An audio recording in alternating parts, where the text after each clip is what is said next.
The world is talking about artificial intelligence and Mars missions, but villagers are worrying that how will I eat tomorrow? Hello Sonia friends, how are you? I hope that you'll be fine and good. That's I am Mohammed Yousuf Talpur and welcome back to another video. Today I am going to talk about that why villagers are poor. Even they work 24 hours and 12 months in every year, but they are still poor. Why? There are three main reasons about in this. And the first is education. This is the most important reason behind this. 90% villages have no school. If they have school, they have no teachers. If there are teachers in the schools, they have no furniture and no facilities to serve the children. Today I am talking about not a city, but today I am talking about a village. I am also a villager and I have studied in the villages, and also there was no any school in my village, and I used to go to school to another village. There was a school. Today I am going to explain this are the myth why villagers are poor. First, I have already told you that is education. The education is the most important thing that you must learn. Anyhow, you have to learn basic education. I am not saying about youth that you have need degrees. You have to learn life, how you have to survive the life. But the villagers have this no choice to learn how they have to live life. 90% villages have no school. If they have school, then they have no teachers, and if they have teachers, then they have no furniture and the other facilities to serve the children. 90% children are not going to the school because they have work in the farming fields and crops. 99.5% girls are not going to the schools because they have no allow to go school. As you know that if there is an educated mother, he can teach whole the family, as you know. But here it is full opposite. Here children not go to learn how can they survive. They learn jujumati, lassi banigati. This is why the villagers are too backward and they are not going to forward. And the second is the most common thing is that flood. When villagers work hard and collect their whole saving whole years, the flood came and destroy their homes and their savings. Villagers also collect their whole grains in what they earn in whole year, and the flood comes and destroy all their hard work.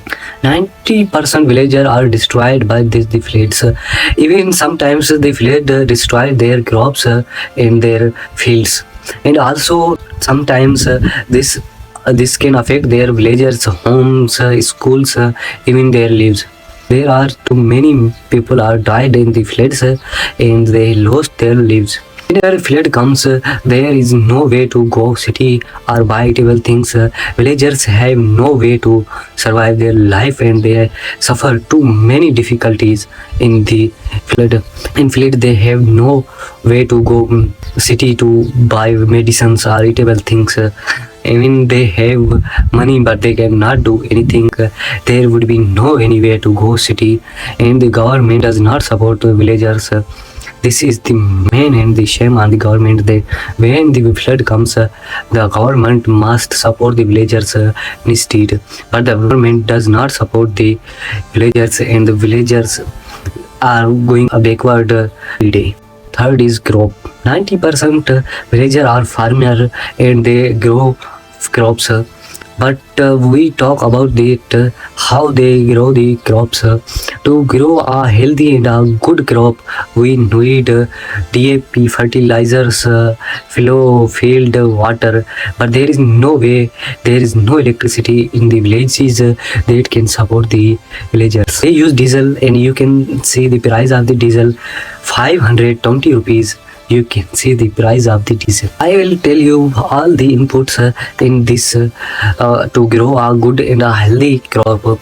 First is we level it, and to level it we costs 5,000 rupees to level a acre in sea. This is too much price to level a acre. The second is the most important is water. There is no water. Villager use the diesel, and you can see the price of the diesel. It is too much. Third think is DAP fertilizer and urea fertilizer. A bag of the DAP fertilizer costs 15,000 rupees, and the one bag of urea fertilizer costs 5,000 rupees. You can see this is a very high amount, and one pound of the wheat is 3,500 rupees. This is the cost of the only wheat. There is the most common and the most grown crop is wheat. Every villager want to grow the wheat crop, but you can see there is most of the villager. You can see that whenever they sell their crops, you know the price of the wheat crop very low. Very amount of the wheat is 3,500 rupees. You can see that's why villagers are too backward, and they are not going forward, and they are going backward day by day. I will just ask the government actions government must take, that is give them schools and facilitate to their children, and also facilitate to the teachers. Government must give the more schools in the villages. Government must give the more opportunities to the villagers and scholarships to them. Government must produce interest in the villagers to study. And second is the government must give relief when the flood comes, and government must recover their homes and their savings. Government must give them homes and the relief. Government must give them subsidies on diesel and money, other things. When they input something in the farming, the government must give them relief on these things and low prices on these things. Whenever the product pleasure give to the government, government must give them more money for their products and make the price of the crops high. This step must be taken to improve villagers and education and improve villagers health. Thank you so much for watching my video.